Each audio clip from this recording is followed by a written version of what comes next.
Assalamualaikum warahmatullahi wabarakatuh.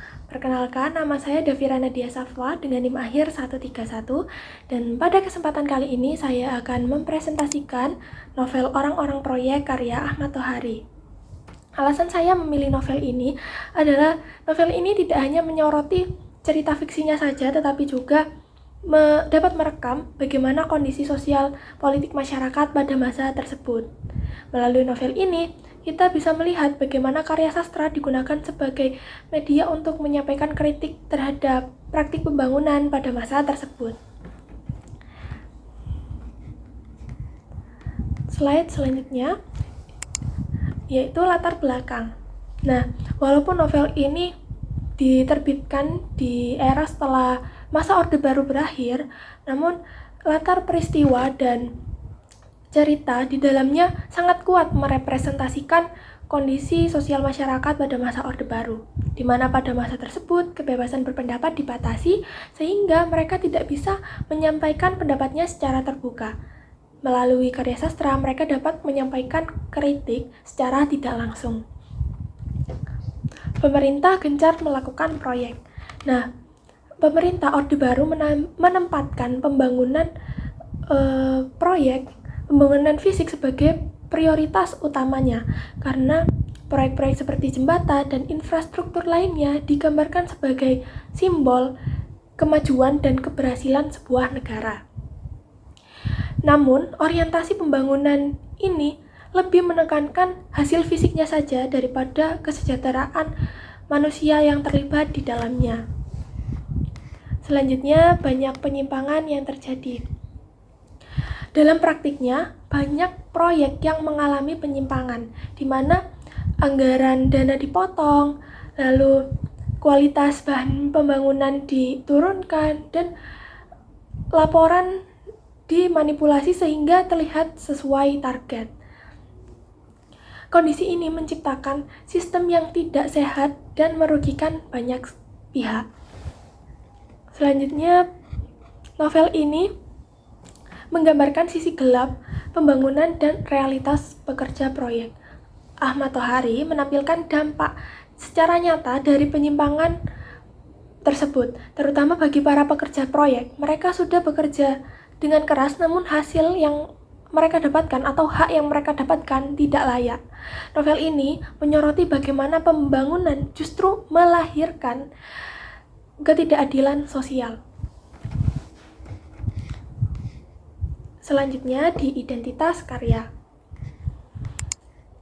Judul Orang-Orang Proyek. Judul ini menegaskan bahwa fokus cerita bukan pada proyeknya saja, tetapi juga pada orang-orang yang terlibat dalam proyek tersebut. Pengarang Ahmad Tohari. Ahmad Tohari dikenal sebagai sosok penulis yang konsisten mengangkat isu-isu sosial, kemanusiaan, dan ketidakadilan dalam karya-karyanya. Tahun terbit 2002.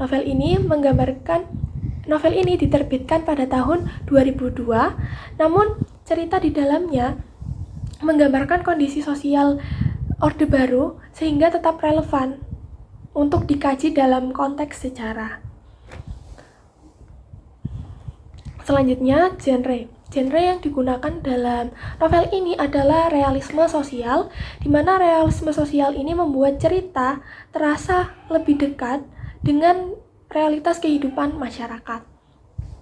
Yang terakhir, latar sosial, pembangunan di masa Orde Baru, birokrasi, dan penyimpangan. Latar ini memperlihatkan bagaimana relasi antara kekuasaan, uang, dan moral dalam sistem pemerintahan.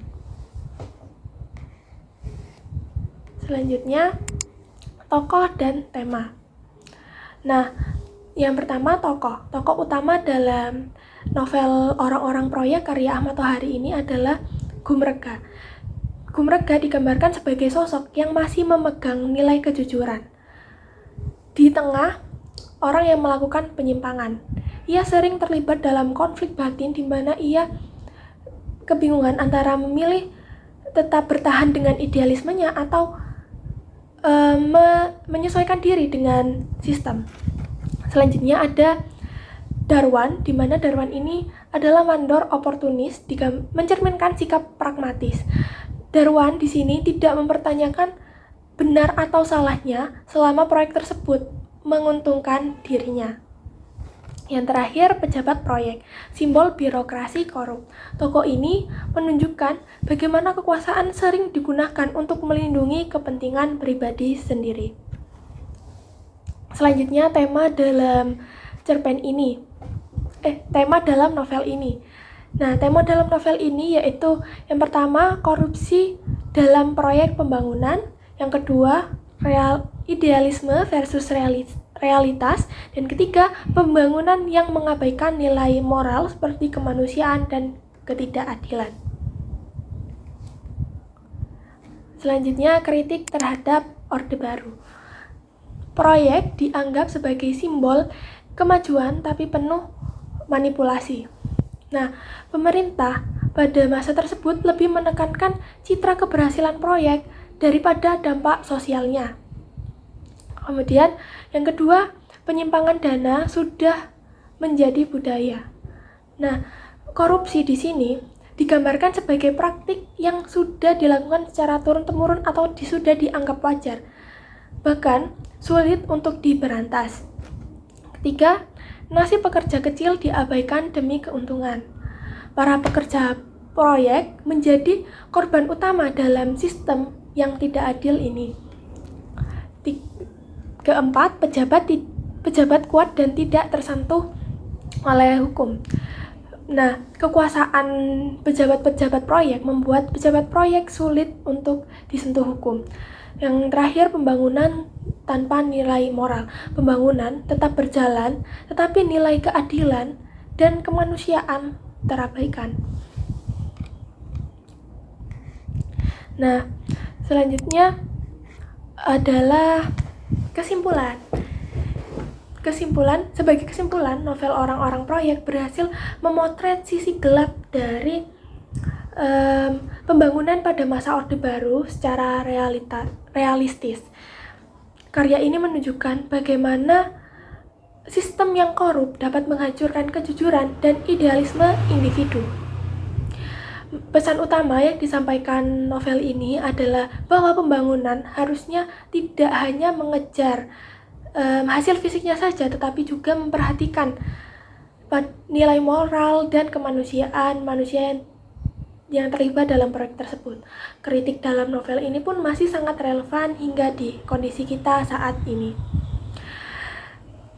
Baik, itu saja yang dapat saya sampaikan pada presentasi kali ini. Semoga teman-teman yang mendengarkan dapat menambah wawasan, dan maaf apabila terdapat salah kata. Wassalamualaikum warahmatullahi wabarakatuh. Sampai jumpa di video selanjutnya.